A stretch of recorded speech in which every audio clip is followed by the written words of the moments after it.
In class for a few weeks, we've been working Hubud Lubud. Hubud Lubud is a drill that is often considered to be one thing, though it is many things. It is a concept, not a particular drill. Though when it's taught in seminars, it gets taught generally one, maybe two ways, and then people drill that, and then to them that is Hubud. But it's not. Hubud is a concept. It's the concept, it's many concepts. There are multiple concepts and how it works out. What it teaches is a moment and how to deal with a moment where you are obstructed and you're in danger, you're vulnerable, and you need to manage that danger while still managing the obstruction that you have in place. Sometimes it's also teaching you to create that obstruction. The drill itself is bilateral. It has the ability for both sides to learn something different and then immediately flips around and the other side learns the opposite lesson, which is a beautiful part of the Filipino martial arts flow drills, the way flow drills work. So in Hubud Lubud, you have these moments, this entire lesson built around one moment where you are entangled and need to deal with an incoming threat.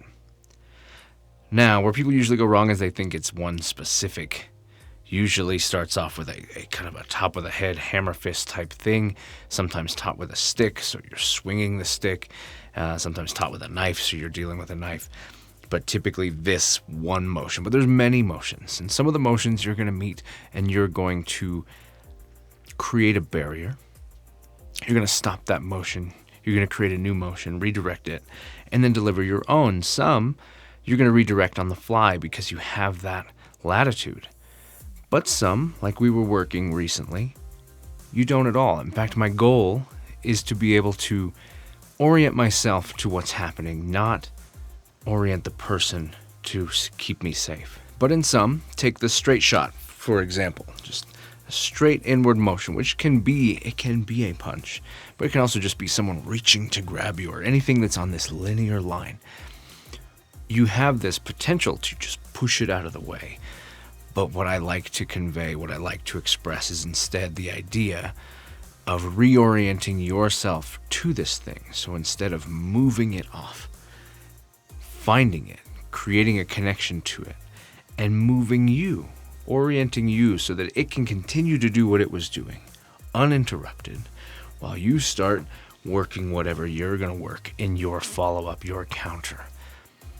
When we redirect something, when we take something and we change it, when we're talking about another person, in that moment of change, we lose control. We lose the ability to know what happens next. Instead, we've said, here's an opportunity for you to change, and you could do anything right now. And now my action is preempted by your new action. But if I can allow you to stay on your course and continue my motion, make my decision my way, without interrupting what you're doing, then I have a higher chance of being successful. And so it is with life. It's really difficult to force someone to orient to you. If you have your perspective, your way of doing something, your goals, the things that you want to accomplish, it's not always easy, sometimes nay impossible, to force someone to do the thing that you want to do, to redirect them, to change their path without them going off a different way. How do you force someone that way? And when you do, is it successful? Do they do what you hoped would happen, or do they start doing their own thing prompted by this interruption, this force you've applied? It is always easier, if you orient yourself. Be in charge of yourself. Understand what you're capable of. Do the things within your power. To consider, to take into consideration what other people are doing, what they might need to accomplish, what things might need to happen for you to reach your goals, and allow your reorientation of yourself to create that success. So many times on the mat, we get stuck in these moments where we're trying to force a technique. We're trying to make something happen that somebody else is actively preventing from happening. The harder we push, the more force we use, the more they respond, and it gets more difficult We're not in control of them. We're not in control of what they do. We're in control of us. Sometimes we have the ability to overpower someone. Used abusively, having power over someone is not the right choice. It can be so easy to abuse that power and really take advantage of someone. And our goal shouldn't be to take advantage of someone, but instead to inspire someone, to motivate someone, to want to see the same outcome that we do. And to be free to recognize their own outcome, and maybe it's different than ours. Maybe we should be seeing their outcome. But we can't do that if we are forcing them to do what we do. So the more we force, the more we meet resistance, the more difficult it becomes to accomplish our goals. But if we can focus internally, what am I capable of? What can I do in this situation? How can I orient myself to manage what's happening? This is the answer. Sometimes a simple shift, a movement off the line, allows us a new perspective, access to new things. And that begins the understanding of what you're capable of. You're not capable of what you are able to force someone to do. You are capable of so much more.